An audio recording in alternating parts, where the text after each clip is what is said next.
Hello guys, ඉතින් ඔන්න අද මම යන්නේ මට පොඩි බඩගින්නක් ආවා පේස්ට්‍රි අයිටම් මොකක් හරි කන්න ගන්න කියලා තමයි මේ කඩේට යන්න හැදුවේ. යනකොටම පළවෙනි බස් එක මාව දාලා ගියා. ඔන්න දෙවෙනි බස් එකත් එනවා. හෝ අයියේ නවත්තන්න බස් එක අදින්න එපා ඔන්න කොහොම හරි බස් එකත් නවත්තගත්ත ෂේප් එකේ. කොහොම හරි ෆුට්බෝල් එකේ යන්න වෙන සීන් එකක් තියෙන්නේ. බලමු අපි මොකද ඒ තරම් බස් එකේ සෙනඟ ඔයාලට පේනවා ඇති ඇත්තටම. බස් එක මම නගින්නත් කලින් බස් එක අදින්න හැදුවේ.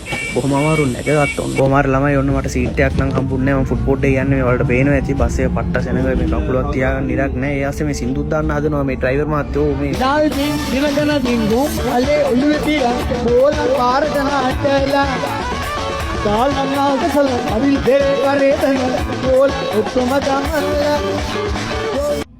ඇත්තටම මේ සින්දුත් එක්ක හරිම අමාරුයි මේ බස් වල යනකොට මේ සින්දු ඇහෙනකොට මට නිකන් පිස්සු වැදෙනවා මේ හරියට මගුල් ගෙදරක් වගේ පේනවා ඒ ඔයාලට සින්දු දාගෙන ආයි බස් මේ පාරේ වාහන යන හැටි බලන්න එක එක ටේක් නේ ඔය අස්සෙන් රින් අන්න රතු පාට කාර් එකේ ඒ අස්සෙන් රින් ගල යනවා බලන්න ඕල් ටේක් කරන අර මෙහෙන් එන බය ලංකාව වගේ නෙමෙයි ඇත්තටම වඩේ පොඩි එකට වඩයක් ගන්න මැඩම් වඩයක් ගන්න මේ 100 පයි හොඳේ මේ ෆ්‍රෙෂ් ඒවා ගන්න පොඩියට සිගරට් එකක් පෙපරෙන්ට් එකක් පොඩි අයියෝ මල්ලි මෙහාට එන්න අයියෝ මේ කකුල වා ගන්න එපා මිනිස්සු කොහෙද යන්නේ මේ වඩේ කී 105 අම්මට 105ක් මෙච්චර ගානක් අයියෝ කොහොම හරි 100ට වඩේ පහකුත් ගත්ත මං ඔන්න ඔහොම බස් එක මේ බලන්න හෝල්ට් එකේ කොච්චර සෙනඟක් ඉන්නවද කියලා මේ මිනිස්සු බස් එක නවත්තන්නෙත් නෑ ඔහේ යනවා මිනිස්සුන්ට නගින්නත් නෑ අද්දලා යනවා බස් එක නිකන් බලන්න සාමාන්‍ය නවත්තන්න ඕනේ මේ මිනිස්සුන්ට නගින්නත් මේ පාර මෙහෙමද යන්නේ මුන් අරන මුන් අරයට පාර නවත්තලා මිනිස්සු නගන්න ඕන බස් එකට මේ එක දිගට යනවා ඕගාලා සින්දුත් දාගෙන ඒ ASCII වඩේ පෙපරමෙන්ට් අර මේ ඔක්කොම කියලා මේකෙන් බහින කොට තමයි මට නම් ඇත්තටම ඔළුව නිදාස් වෙන්නේ බොන්න යාන්තමින් මම බහින තැන ආවා කොහමද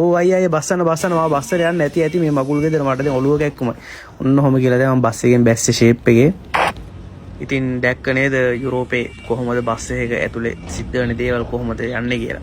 ඇත්තටම මට බස් එකේ නැග්ග ගමන් මතකුනේ ලංකාවේ බස් එකකට මම නගිනවා කියන්නේ. ඒ නිසා තමයි මම මේ ෆීලිං එක ඔයාලට දුන්නේ. ඇත්තටම එහෙම නෙමෙයි. බලන්න ඔයාලට දැකලා ඇති. මිනිස්සු හිටියත් නැතත් හෝල්ට් එකේ බස් එක නවත්තලා මිනිස්සු දොර ඇරලා වහලා තමයි යන්නේ.